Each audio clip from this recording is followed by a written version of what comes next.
Hey, everybody. Chris Whitehead and Lonnie Robinson here. Episode 3 of Smart Marketing, etc. As usual, Lonnie and I have been chewing the fat for probably about an hour now. And for those of us that are seeing us on video, I apologize for my splotchy face, but I went skiing last night, didn't wear a mask, and it didn't appreciate me shaving this morning, but I thought I would do that. For those of you that are listening to us on our podcast, you're welcome. So today, what Lonnie and I really want to talk about, what we've been talking about for well over an hour now, with some clients that we have currently, with people that we've worked with in the past, and the trends that we see moving in the future, is who and what are you to your tribe? And that speaks to the commodity that Lonnie and I both feel that we're moving toward. And I've felt this way for a long time. And Lonnie is really starting to define what that looks like. Is community is everything. Social media is where your clients are. And it's where your future clients are going to be. And understanding who you are to those people, what you are to those people, how to meet those people, and how to effectively lead those people in a direction is going to be the biggest bang for the buck that you can have in the world. So, Lonnie, with that being said, what do you think is the answer to who and what are you to your tribe? What do you see the pros and the cons of that right now? Yeah, well, Chris, as you and I have, oh my gosh, we've talked so many, we've had so many different conversations on this, because the tribe is everything. And when we talk about tribe, we're talking about your audience, the people that you serve. And what I'm seeing is that this is the year of the tribe, moving into 2020. And at the time of recording this, we're right here on the cusp of 2020.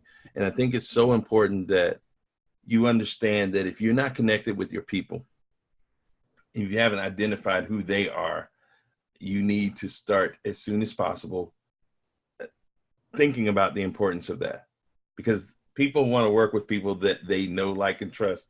And before you guys say, oh my gosh, did he say that? Really? I hear that all the time. It's true. It's a reality. Yeah, it's a marketing cliche, so to speak. It's something that people who don't know anything else to say, that's what they say. Yeah, well, people want to do business with people they know, like, and trust. It's just becoming a programmed statement that all entrepreneurs are using. But the thing that's really important is knowing who you serve and knowing who you are to them. That is the most important thing. When you're looking at who and what you are to your tribe, it's based on your message. Well, and I think what's more important, at least for me, so we've both been in business for a long, long time, and we've been in our own business for a long, long time. And what can happen once you've dated yourself is you forget what it's like to be at the beginning of that. And the advice that I would go back and give myself all those years ago is the enthusiasm that it took me to actually make the decision to start my business. It took a lot to get to that place. It took getting really upset with the circumstances. It took getting upset with the rules that somebody else had set out there in the world. It took me wanting to shortcut a system that looked like it was going to take me a long time to get the kinds of results that I wanted. It took a lot of energy just to make that leap. That was really important. But the problem was that so much of that energy was put into taking that leap that what I didn't do is think 3, 5, 7, 10 years ahead of where is that leading to. I wanted to get to market. I wanted to start my business. I wanted to start making some money. Who I served was going to show up, and I understood that. But instead of being the leader of something, what I really was just the purveyor of a service or a purveyor of a product. And I was willing to just cast that out into the wind and see who bought it. Now, that worked. The problem is that I didn't have any strategy behind it, any strategery behind it. And that was a joke. And but the advice I would give myself is to take the time to really think about who I am, and not just, you know, this overall idea, but what does that mean how I show up and look? How does that mean what I say every single time I say it? What kind of people am I associating with in social media? What kind of messages come into my thread? Who else is looking at my thread? And what choices are they making about, or what thoughts they're having about me as a person? And that's a really good place to start. Because what I've noticed for me and for a lot of people, and this is what we spent a lot of time talking about earlier. Yeah. We see people doing it right that are bosses.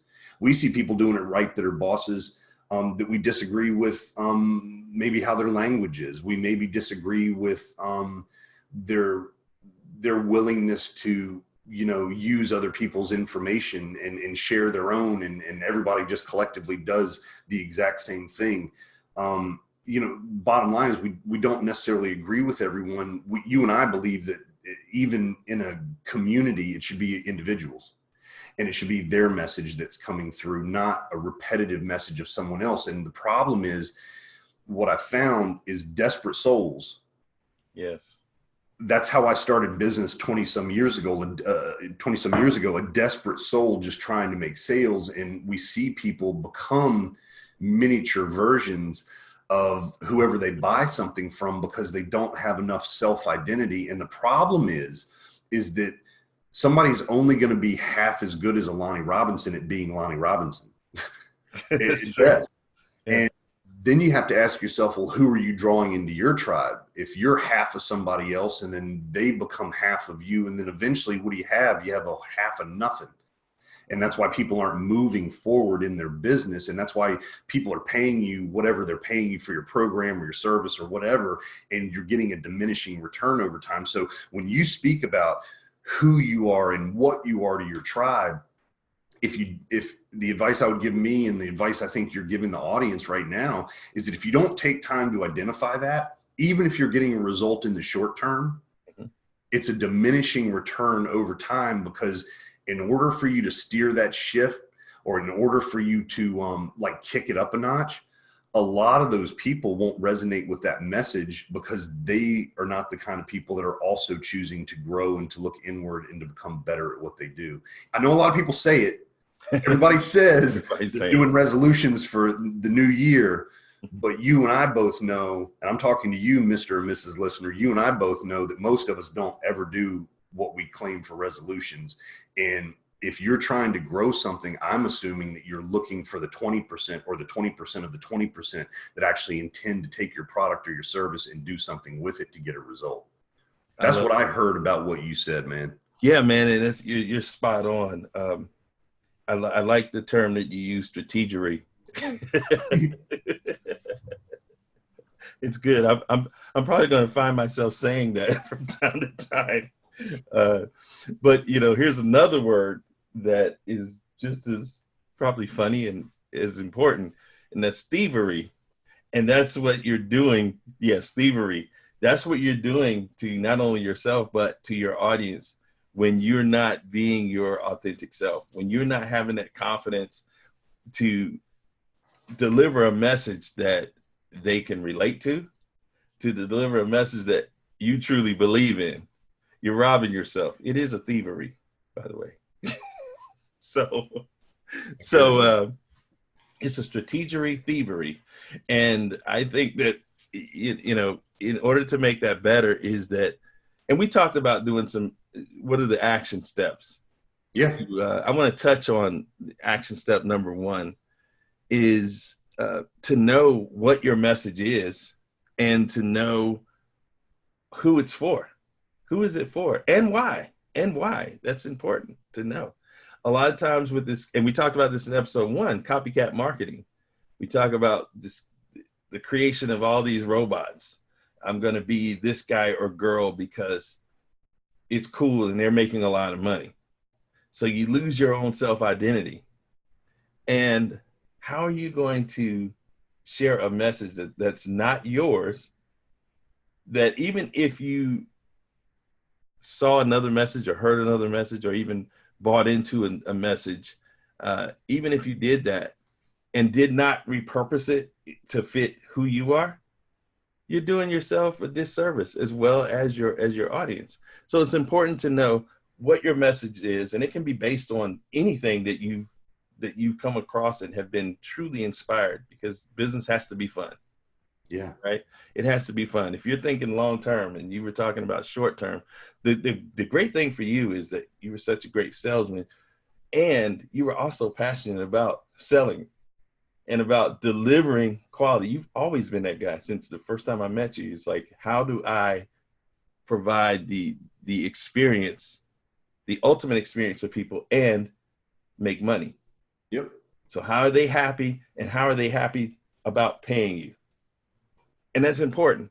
So in order to be able to do that, you've got to craft your own message based on being inspired by something that you've learned. Because, you always want to be what your teacher has taught. You always want to implement that. You always want to represent that.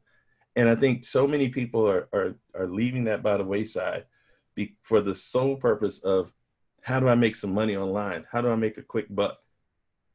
Without the ideology that building a business for the long term is essential to your success. Well, I mean, one of the ways that it really helped me look at it in a different way, and I've talked to a lot of our clients, is think about meeting the ideal mate in your life. You meet them on social media, you meet them out in a restaurant, you meet them at a business networking, whatever, and you start having a conversation with them. Now, if you're a young person, and let's use guys, I'm going to pick on guys because I don't want to pick on the ladies. I mean, because I'm not one. So I don't know the strategy they use. But if you're a guy and you meet this person that that you want to have a long-term relationship with, and you start out being anything other than who you are, that lady might stay with you, but over time, I do promise you, because I've had this experience myself, they eventually start calling you out for the ways that you've lied to them about who you are. Because see, it's not in the strong times, it's not in the times of your winning that you lose your facade. You can keep it on when you're winning, but it's when you start going through the struggle, that facade starts slipping, and that lady starts seeing who you really are. And if you've done nothing but lie to her, not even intentionally, maybe you did it just because you're trying to put your quote unquote best foot forward. But if you've done that, and then the stressful times hit and she starts seeing what you're really made of, she might start second guessing who you are.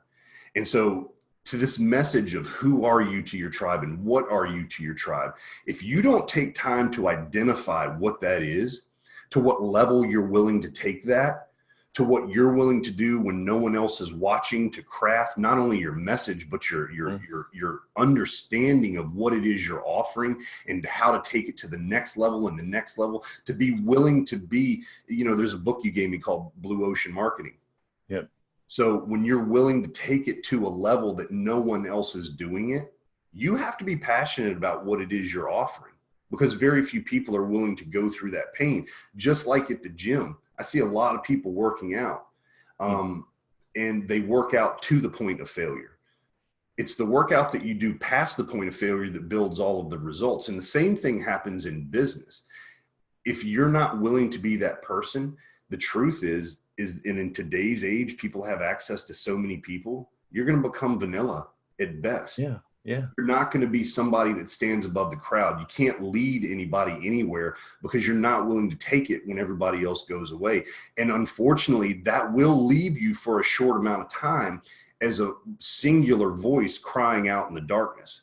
But with the strategies and the methods that you've taught me, the methods that I've learned on my own, the things that we've used together, and we share those inside of Digital Marketing Mavericks and inside of Higher Ticket Franchise. When you start implementing these things on a regular basis, eventually you start attracting the kind of people that you want to do business with and the kind of people that want to do business with you. And that's like having that date, being who you are, in 6 or 7 or 8 years from now, they're still doing business with you, because guess what? Even though maybe your product or your service or your offer has changed, you're still the same kind of person that they want to be, number one, friends with. I said the know, like, trust thing. You've already built the know, you've already built the like, and you've maintained the trust because you stayed consistent. The whole reason you and I have been friends for 7 years, man, is because we haven't changed. If anything, we've grown. I know I have. And and the reason I've grown is because of conversations with you. Some of them happening at 4 o'clock at night, and I'm, got to go to bed because I have to get up and work tomorrow, but the conversation can't stop because we finally got down to that important thing. And you have to understand, we are living examples of how you build know, like, and trust, only because, if for no other reason, we're still best friends, and I met you on social media. Absolutely. Absolutely. You know what? That brings a really good point. And really step number 2 is, because of social media, because of the evolution of search engines, if people want to find out who you really are, they can. Yep. They can. So it's no longer, I'm not a real doctor, but I play one on the internet. Right? You have to be the doctor that made the decision to deliver his or her message on the internet to an audience, a specific audience of people that you want to attract and who become attracted to you. It is dating. I mean, it's dating 101. So you have to craft that message and be strategic about making sure that message is broadcast across all the different channels. We were talking about TikTok earlier. It used to be only for kids. Well, I remember when MySpace was for kids, and I remember when Instagram and Facebook was only for kids. As a matter of fact, since we got on as adults, a lot of the teens kind of left Facebook and went to Instagram. Yep. Which Facebook owns Instagram, so. But they're very quiet about it, and I understand why. But why? Why did the kids, so as an understanding, so that people could understand better, what social media platform do you want to be on the most? Why do you think the kids went to Instagram, Lon? Because the message was consistent, because that's where their friends hung out, and that marketplace was built to make them feel at home being there. Okay, so let me tell you, we have 2 17-year-olds and a 16-year-old. This is my interpretation of why Instagram has become popular with the kids. Right before Instagram became popular, there was something called Snapchat that the kids were into. Yep. Yeah. Snapchat is this brief amount of time that you can watch a message. Now, our children don't send text messages to one another. Now, it's so funny. Text messages actually used to cost money. You got so many. Right. That's right. You had to pay for, right?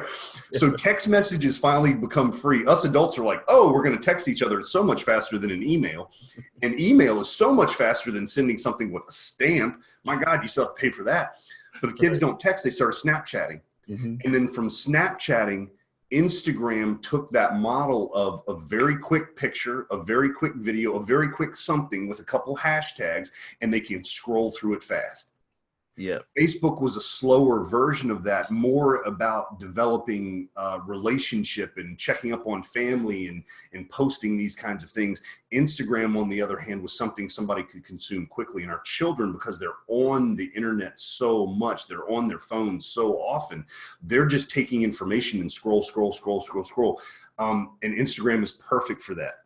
And that speaks to something that we were talking about earlier that I think is important. I've talked to this a lot to my local business people. Some of them understand at least the concept. Some of them go, no, not important for me. And maybe it's not, but I think this is important. We are older. We have been in business a while. The people that are going to be making the money in a very short amount of time, that are going to be needing our services, our products, our expertise as coaches, whatever it is you do, whether you sell insurance, whether you sell, financial packages, whether you're a mortgage originator, a real estate agent, own a construction company, it doesn't matter, carpet cleaning business, it doesn't matter product or service what you do. These kids know one thing: the internet. And if you're not relevant, and if your message doesn't make sense, if you're not marketing in the appropriate way, I will promise you this: there is going to be some entrepreneurial young man or woman that is of their age that probably doesn't produce the same kind of results that you can, but they will win their business every single time, because you're going to look like a dinosaur when they look like they're fresh. Yeah. It's so important to understand that. And the biggest way to understand that is understand community, to understand how to lead a group of people and maintain that leadership through the process, because all it takes on social media is one good failure and you'll lose that entire group of people. Yeah, one good inconsistency. Yep, and that's what a failure is. Yep. Yeah, and we've got to, if you're running a business of any kind, and you spoke to construction companies, it doesn't matter what business. You could be a florist. If you're running a business of any kind, first of all, you've got to not only be everywhere in social media, because that's where your audience is. It's like, where do I find the best audience? Is it LinkedIn? Is it Facebook? Is it Instagram? Is it TikTok? Is it YouTube? It's everywhere, because that's where it starts. But, you know, more important than being everywhere is your message has to be consistent. That's why branding is so important. And that's why you can't jump from this interest to this interest to this interest to this interest, all because it becomes your flavor of the day. It just doesn't work that way, because you want to build that tribe and that community. It's like we were talking earlier, speaking to examples of being a boss of your community. We were speaking to being a mayor. You know, living in the Washington, D.C. area, that's like the highest office that you can hold here in Washington, D.C., because we don't have a governor. We're not a state. And being the mayor is, you have to think about the concerns of your community. And you can't jump from, okay, here are my concerns today. I mean, here's what I propose today. Here's what I propose tomorrow. I'm going to propose this because the mayor of Atlanta is doing this. So now I'm going to shift gears, because you got a community that really relies on you to be that boss and to be that leader, good, bad, or indifferent. Now, as we know, we're not going to do too much politics, but we have officials who are loved and are hated, and some people hate loving them. Or love hating them. Love hating them, yeah. And but here's the deal: you got to stand by your message. If that's what got you in office, that's what's going to keep you in office.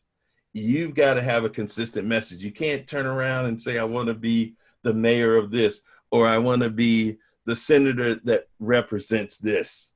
You can't do it. Even as a PTA president, you know, I was a PTA president for many years. And one of the things that was vital, the most vital thing, is understanding what the people wanted and making sure that there was a connection to what I could provide them. And in order to be able to provide them what they wanted, I had to have a message consistent to my beliefs and their beliefs. And that's why they respected me. And that's why they supported me. And that's why they love me. And that's also why they hated me. I get it. Well, you know, I want to wrap this up. And I want to stay relevant with something that I believe is mondo important, especially for those that have a tribe, or that have experience building a tribe. And the final thing is called staying woke.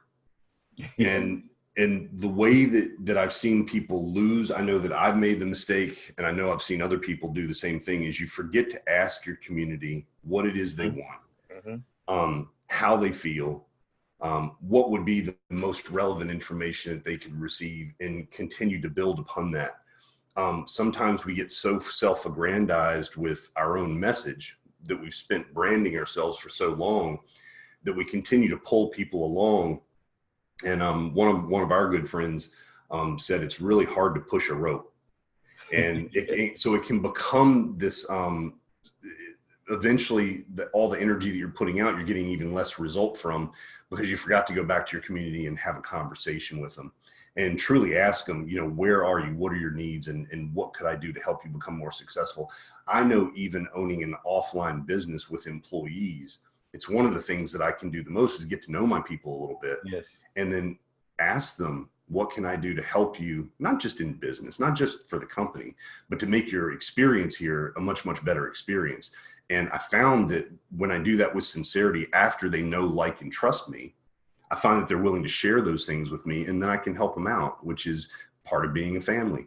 You know what I mean? Yeah. And you're consistent with it. And here's what you'll find is that not only the people you serve right now, not only are they like really drawn in to you and your message and your work, the results that you provide for them, but the people who are getting to know you, it starts to become an easier transition for them because you have a consistent message. They already know what you stand for. So you got to understand that being consistent, having that consistent message, having that consistent brand is relevant to your success. And you figured that out. And that's what we encourage everyone here to do. So, I hope everybody has found this information relevant. I promise you, it's a little bit next level stuff, but you're going to run through it, and you're either going to take this information and you're going to do all the don'ts and then eventually learn the do's, or you'll hear what we have to say and start to implement it. And if you can, just from this podcast, by all means, go for it and send us a message and let us know. If, on the other hand, you're in a position where you feel that you might want a little bit of help with that, or you might want to learn deeper concepts, or you might want to learn step-by-steps of how to actually do that effectively. Lonnie and I have not only done that effectively individually, we've done it effectively together. Yes. And we've even taught other people how to do that same thing to the tune of quite a bit of money per month. And for them, not for us. And, all you have to do is go where, Lonnie?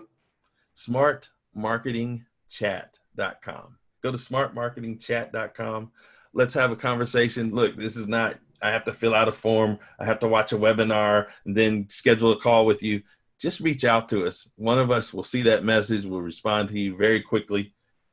And it's literally a direct message inside of Facebook that it takes you to, where either Lonnie or I will have a conversation with you. We do it all the time with people. It's so much fun getting to know people where they are. We can't help everybody, and we don't promise to, but if it sounds like we can actually help you, we'll just literally just who you and I are, we start helping you right there in the conversation, and then say, come on, be a part of the tribe. We've made wonderful friends. We've watched people become successful, and we just wanted to kind of cut through all the clutter and give people an opportunity to talk to us and to help them start to produce some results. So if that sounds like something that you want to do, smartmarketing.etc.com. Smartmarketingchat.com. Smartmarketingchat.com, and come to our DM. Yeah. Otherwise, we'll catch you on the next episode. Sounds good. Thanks, everyone. Hey, brother. Right, thank you for your time today. Yeah. Take care. Okay. Bye-bye. Bye.